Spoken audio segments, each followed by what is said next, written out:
Kembali lagi di Cerita Cinta Channel. Jangan lupa like, comment, and subscribe ya. Terima kasih.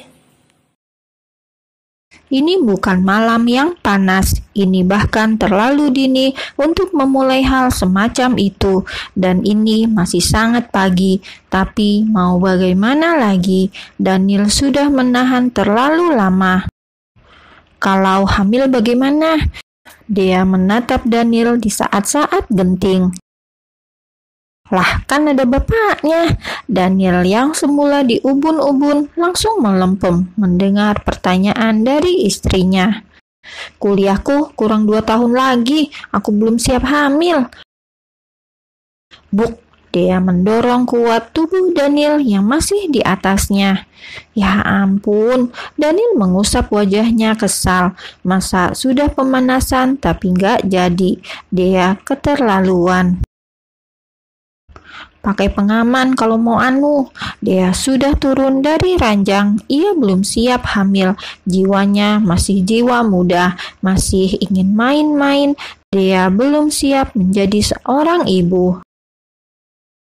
Besok aku belikan sekarung. Cetus Daniel ikut turun dari ranjang. Dengan gusar ia merapikan pakaiannya yang kusut. Dia menatap heran di mana Daniel yang tadi mesra dan mengatakan kata cinta padanya. Klek, kesal tidak dapat jatah, Daniel keluar kamar dengan muka masam. Sudah keluar. Kalian terusin aja, Mama juga mau pulang. Daniel tak menanggapi candaan sang mama. Mukanya masih kusut seperti kanebo kering. Sesaat kemudian dia muncul dan bergabung bersama mereka di ruang tamu. Gimana sayang, badannya udah mendingan? Tanya Mama Rosi. Alhamdulillah mah, dia tersenyum pada mertuanya yang perhatian itu. Pandangan matanya kemudian beralih ke Daniel yang duduk di sebelah mamanya. Sejak tadi mukanya ditekuk sembari menatap ponsel. Nil, jangan main HP mulu, sindir Mama Rosi yang melihat Daniel sibuk dengan smartphone miliknya. Mendengar sindiran mama mertuanya, dia hanya tersenyum tipis. Ia tahu bahwa Daniel sedang kesal padanya, tapi wanita muda itu tidak peduli karena tadi Daniel tidak memiliki pengaman. Dia masih belum siap untuk hamil. Titik. Dret. Ponsel yang semula dipegang Daniel bergetar. Ada panggilan masuk dari sekretarisnya. Daniel beranjak meninggalkan Dea dan mamanya. Bagaimana? Daniel bicara di telepon. Jadi sekretaris Kim masih ada di Cina. Daniel pulang terlebih dulu karena khawatir dengan Dea. Tuan, sepertinya Tuan harus datang ke sini lagi. Sebagai perwakilan Tuan, dasar kekuatan hukum saya masih kurang. Sepertinya Mr. Bond sengaja mempersulit kita. Apa tidak bisa kamu tangani sendiri? Daniel menoleh. Dilihatnya dia sedang bicara dengan mamanya. Mana mau Daniel meninggalkan dia lama-lama.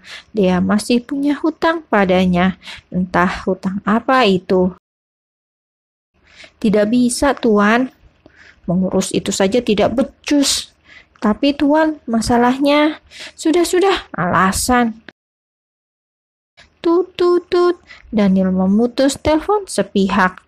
Ada apa, Nil? Mama menatap penasaran, sepertinya ada hal yang serius. Masalah kerjaan, Mah. Ada apa? Daniel melirik Dea yang juga sedang menanti jawaban darinya. Sepertinya Daniel harus balik ke Cina besok, Mah. Dahi Dea pun mengerut. Entah mengapa ia menjadi melo mendengar kabar Daniel yang akan balik. Padahal baru datang, masa pergi lagi? Apa tidak bisa ditunda? Sela Mama. Daniel menggeleng. Kamu tega tinggalin Dea sendirian? Siapa bilang dia bakalan aku bawa, Mah? Dea yang tadi hanya diam sebagai pendengar setia pun mulai bereaksi. Aku ikut, tanya Dea memastikan kalau tidak salah dengar. Mama tersenyum, bisa aja putranya itu. Sepertinya Daniel sudah mulai kesemsem dengan menantu kesayangannya itu. Mama rasa ia tidak salah pilih lagi. Wanita paruh baya itu juga merasa lega kalau hubungan rumah tangga putranya hangat seperti sekarang. Ia merasa damai dan tidak akan khawatir lagi. Dea, ayo Mama bantu berkemas, ajak Mama. Yang mau pergi adalah Dea, tapi Mama yang nampak begitu bersemangat. Tapi Mah, kuliah Dea gimana? Bisa aku atur, sahut Daniel. Daniel yang semula terlihat gusar dan uring-uringan tiba-tiba mengeluarkan sebuah senyum penuh misteri. Entah apa yang ada di kepala pria tersebut.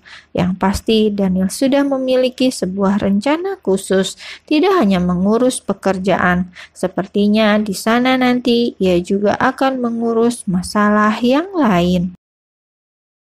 Di sebuah bandara, Mama terlihat berat melepas Dea. Ia memeluk lama menantunya itu, kemudian ganti memeluk Daniel. Dea masih kuliah, jangan buru-buru memiliki anak, bisik Mama di telinga putranya. Seketika Daniel langsung masam, Dea dan mamanya sama saja, padahal tujuan menikahkan untuk punya keturunan. Lihat nanti Mah, ketus Daniel.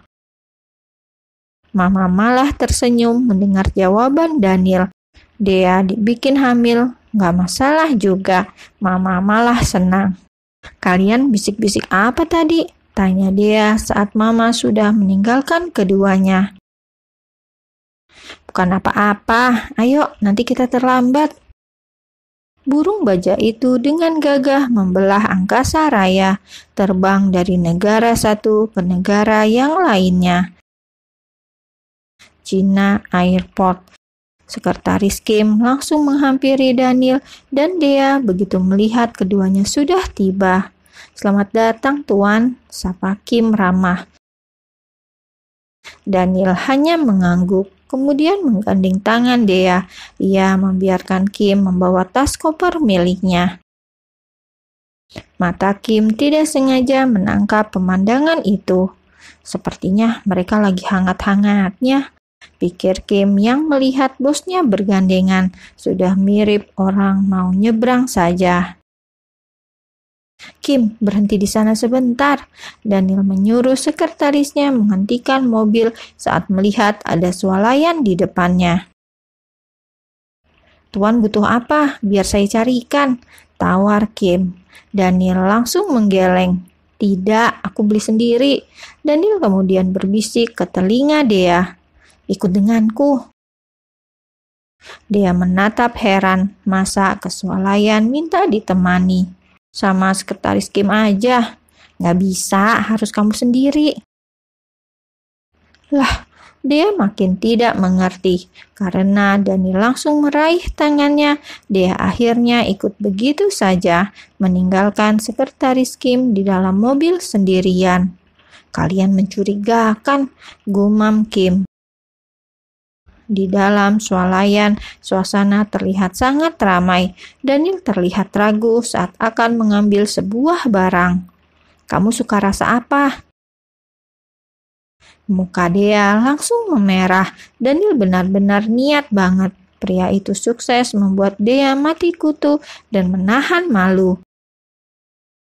Melihat Dea hanya diam saja, Daniel lantas mundur. Pria itu mengambil keranjang belanjaan, memasukkan alat pengaman berbagai rasa, pisang, grapes, stroberi, dan lainnya. Semua ia masukkan dalam keranjang yang ia bawa. Jangan ngawur, balikin. Dea merebut berkotak-kotak balon mainan tersebut, menyusunnya kembali di atas rak. Apa yang kamu lakukan? Kita butuh benda ini malam ini. Dea speechless, tidak bisa berkata-kata.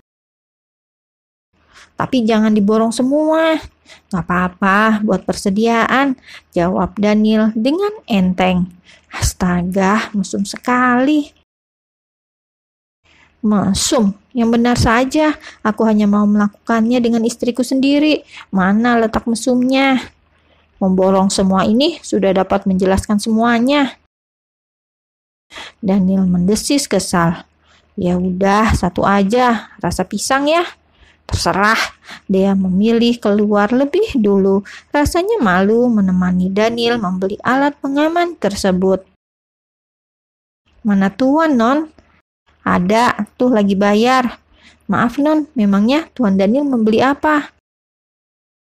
Nanti tanyakan sendiri ya. Sekretaris Kim langsung cemberut. Sesaat kemudian Daniel muncul dan langsung membuka pintu belakang. Sudah dapat, Tuan? Tanya Kim penasaran.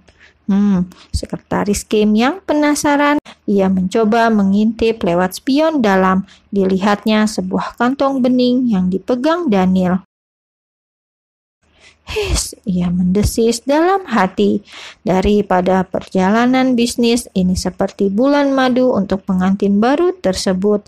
Kalau begini, mendadak Kim juga ingin menikah. Tapi dengan siapa? Sampai detik itu belum ada yang membuat jantungnya berdesir.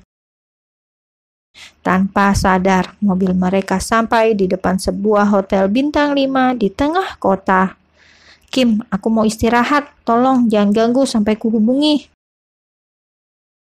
Belum apa-apa, Daniel sudah mewanti-wanti sekretarisnya.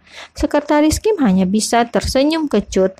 Ia tahu, sangat tahu, bosnya mau anu-anu sama istrinya. Oke bos, jangan khawatir, batin Kim menjawab.